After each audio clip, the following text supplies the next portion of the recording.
Okay, so that's good. Very good. So let's move on. And the next one I want to look at is brute force. And brute force is really interesting, and it relates to login.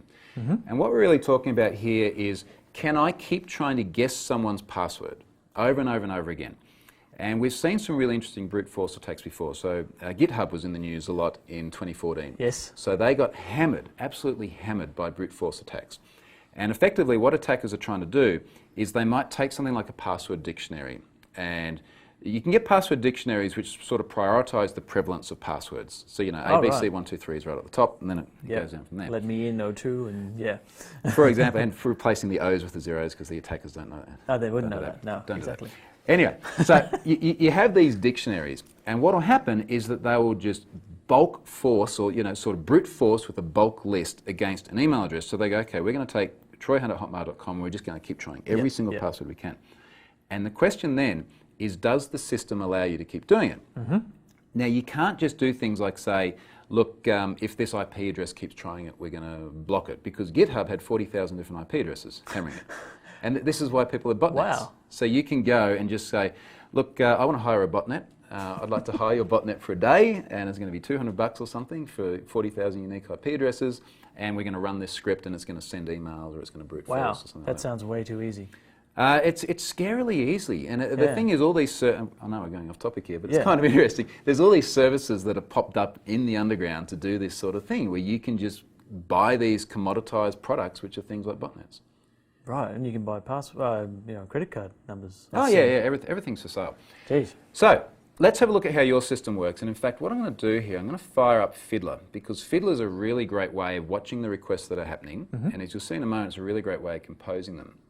So I'm just going to clear that default request out of there, and I'm going to try and log on with my legitimate account, at least my legitimate email address, and then I'm going to enter some random gibberish that adheres to your password rules, and I'm going to try and log in. So it should tell me that the password is incorrect, invalid username or password. Which is good.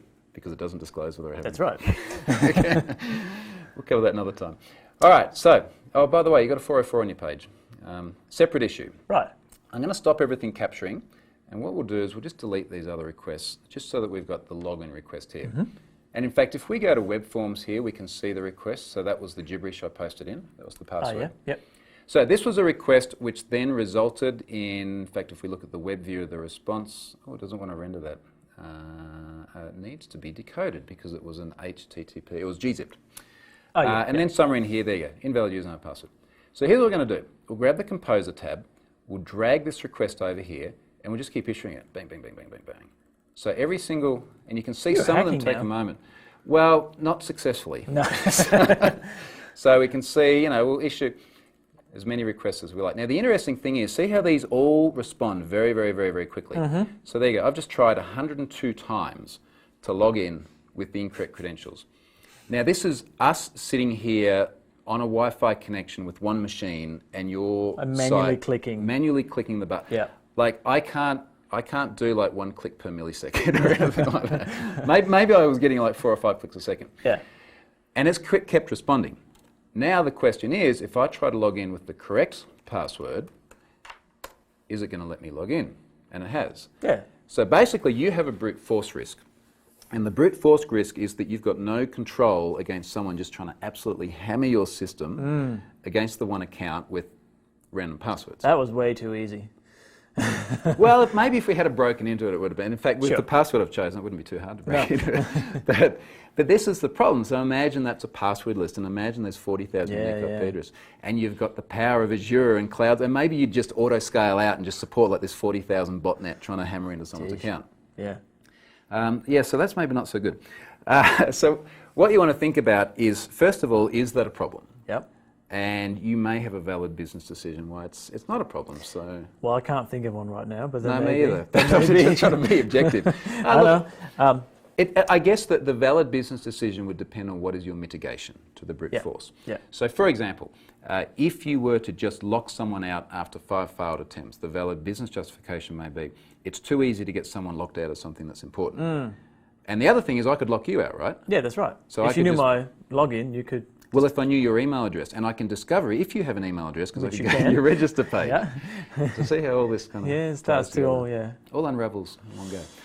So you'd want to think about, should I do things like sort of varying degrees of degradation of service. So for example, you've logged in you've already logged in 3 times and it's failed. Now we're going to sleep for half a second. Yep. Which can have its own performance implications if you have a botnet which starts trying all these random accounts and you've got 50,000 threads that are all trying to sleep at the same time. Yes. So there are different ways of degrading performance, but you've got to be aware of effectively a denial of service attack, which is that account lockout. Yeah, that was my next question, was how many can we actually handle? We don't know.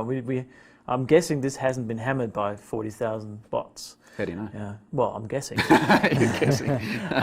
What I've seen done, though, is to counter this is something like throttling. So is that what you were talking about? Yeah, it's effectively throttling.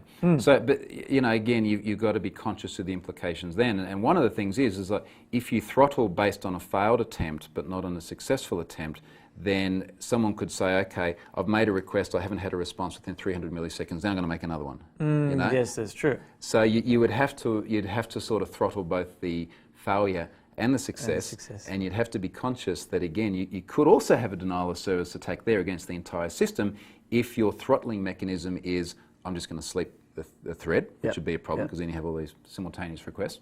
So maybe the throttling mechanism is I'm going to reply immediately, but say, look, just come back in a few minutes or something like that. Okay. And then you sort of weigh up, well, there are going to be times where someone legitimately gets their account wrong with several bad goes, and you know that would be an inconvenience. However, that's going to be a small fraction of the logins, and there's like this big whack which is going to be saved from brute force attacks. Sure. Okay. So there's a slight trade-off, but it's certainly better than if you did nothing.